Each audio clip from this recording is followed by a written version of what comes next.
그 크신 하나님의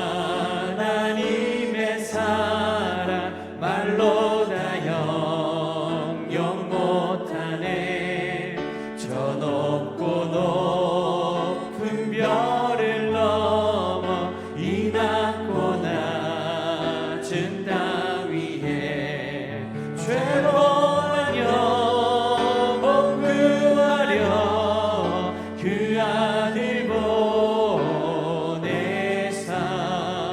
화목제물 삼으시고 죄 용서하셨네.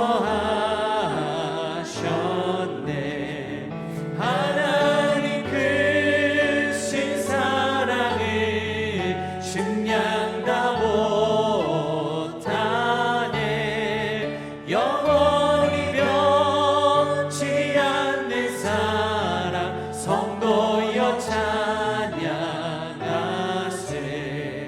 외로운 시절 지나가고 땅 위에 영화 쇠할 때 주 믿지 않던 영혼들은 큰 소리 외쳐 울어도 주 믿는 성도들에게 그 사랑 베푸사 우리의 죄 사했으니 그 은혜 잊을까. 하나님 크신 사랑을 측량 다 못하네. 영원히 변치 않는 사랑 성도여 찬양하세.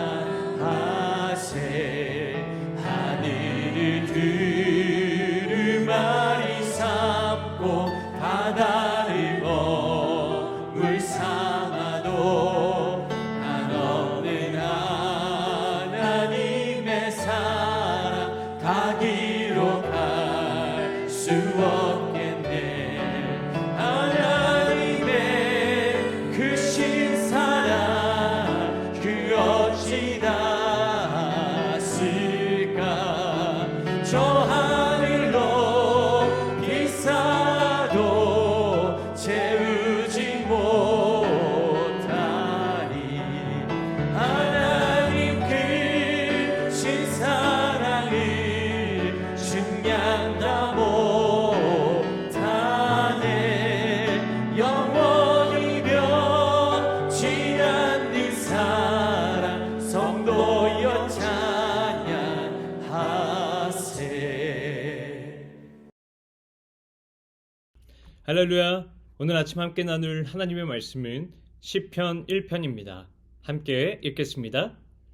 복이 있는 사람은 악인들의 꾀를 따르지 아니하며 죄인들의 길에 서지 아니하며 오만한 자들의 자리에 앉지 아니하고 오직 여호와의 율법을 즐거워하여 그의 율법을 주야로 묵상하는도다. 그는 시냇가에 심은 나무가 철을 따라 열매를 맺으며 그 잎사귀가 마르지 아니함 같으니 그가 하는 모든 일이 다 형통하리로다. 악인들은 그렇지 아니하며 오직 바람이 나는 겨와 같도다.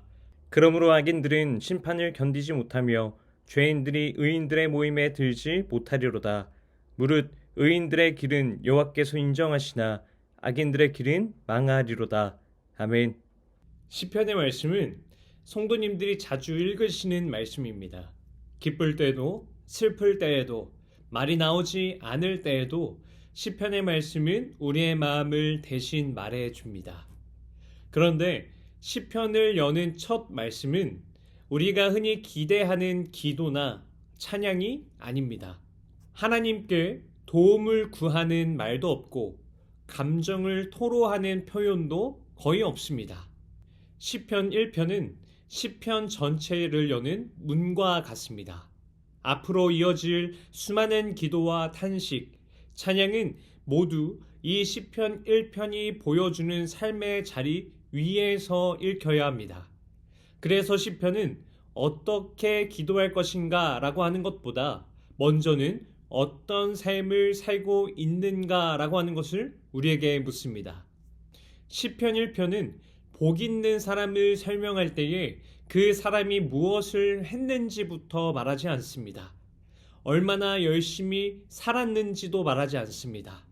대신 그 사람이 어디에서 있는지를 먼저 말합니다. 1절 말씀을 읽겠습니다. 복 있는 사람은 악인들의 꾀를 따르지 아니하며 죄인들의 길에 서지 아니하며 오만한 자들의 자리에 앉지 아니하고. 아멘. 우리의 삶은 어느 날 갑자기 무너지지 않습니다. 생각이 기준이 되고 그 기준이 길이 되고 마침내 자리가 됩니다. 악인, 죄인, 오만한 자는 공통적으로 하나님의 말씀을 삶의 기준에서 밀어낸 사람들을 가리키는 것입니다. 복 있는 사람은 이 흐름 속에 자신을 맡기지 않습니다. 다른 기준의 삶을 내어주지도 않고 말씀 밖에 자신을 고정시키지도 않습니다. 시편 기자는 이어서 말합니다. 2절 말씀입니다. 오직 여호와의 율법을 즐거워하여 그의 율법을 주야로 묵상하는도다. 아멘. 여기서 오직이라고 하는 이 말은 삶의 중심이 분명하다라는 뜻입니다. 복 있는 사람은 기준을 여러 곳에다가 두지 않습니다. 복 있는 사람의 삶은 오직 하나님의 말씀 아래에 놓여 있습니다. 복 있는 사람은 말씀을 무거운 짐으로 여기지 않습니다. 말씀을 삶을 붙드는 기준으로 받아들입니다.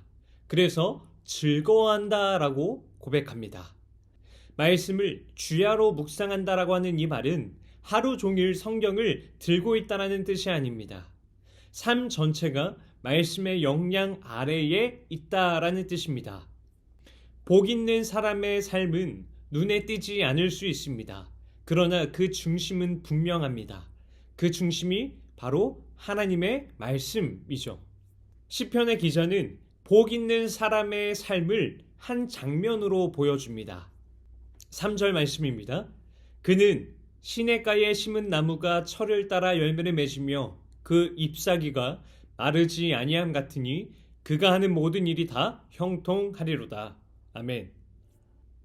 시냇가는 생명이 끊이지 않는 자리입니다. 계절이 바뀌어도 환경이 달라져도 뿌리가 마르지 않는 곳입니다. 이 나무는 항상 열매를 맺는 것이 아닙니다. 철을 따라 열매를 맺습니다. 보이지 않는 시간이 있고 기다림의 시간이 있습니다. 그러나 공급이 끊어지지 않기에 때가 되면 열매가 맺힙니다. 형통이라고 하는 것은 삶의 목표가 아니라 삶의 결과입니다. 말씀의 공급 아래 세워진 삶에서 자연스럽게 나타나는 열매입니다. 4절과 5절 말씀을 함께 읽겠습니다.